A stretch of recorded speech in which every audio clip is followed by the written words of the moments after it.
Okay, so today I'm coming to you from a 2014 Outback. Now, the reason I'm making this video is because, I started the car, I was going to take it for a drive, and I found the low washer fluid light on. So, of course, the first thing you do is check the washer fluid. Mine had washer fluid in it. I'm like, okay, well, there's something wrong. And so that's what this video is for. I'm going to address that and hopefully help some of you guys out. This is a really common problem on these Subarus, and it's really not that hard to fix, or at least ameliorate. Okay, as you can see, I've started the car and we've got a couple lights on, the seatbelt because, well, I'm not wearing my seatbelt, and the windshield washer light up there in the top right. And so we know it has fluid in it. So the next step with this is we're gonna go underneath the car to where the sensor is located, and we're going to try to knock the sensor loose. And if that doesn't work, we're going to just unplug the sensor because, well, I generally know when my washer fluid's out because it stops spraying. So that's how we're going to take care of it. There's no need to buy parts, at least for me. I don't use the sensor, and so we're going to go the cheap route. So to do this job, what I've done is, you probably don't need a jack because these cars sit fairly high, at least Outback does, but I've jacked up the driver's side of the car. There's a jack stand just out of the picture that you can't see. You're going to need a trim tool or needle nose pliers or flat blade screwdrivers, and those are for these, they're kind of like plastic rivets. They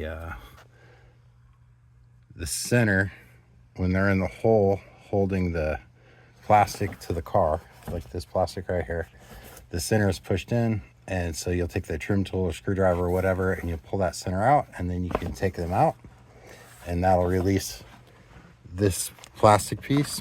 Now we're directly below the washer fluid bottle on the driver's side, and all you have to do is, on the Outback, you pull 4 of these little plastic rivets. So you got the 2 there, and then the 2 on this front lip, and then you can fold it down. And when you fold it down, you can look up here, and that's your washer fluid bottle. Over here, you've got the 2 pumps, one for front, one for rear, most likely. And then right here is the level sensor for the fluid. Now, this is a normally open switch, and so when the bottle is out of fluid, the float goes down and it closes the contacts on the switch. And so to fool it, you can just unplug the switch. So then your sensor doesn't work, which it wasn't working anyway, but the light on the dash will go off. Now, the alternative method is to either replace the sensor, which I believe you used to have to buy the entire bottle. I don't know what you have to do now because the switch was part of the washer fluid bottle. But how I take care of these is my trim tool.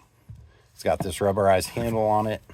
It's, not huge, but it's fairly big. And you can see here I've unplugged that sensor, and then I'll smack it right where the sensor goes with that rubberized handle. And that shocks the float. Oh, that's on the switch.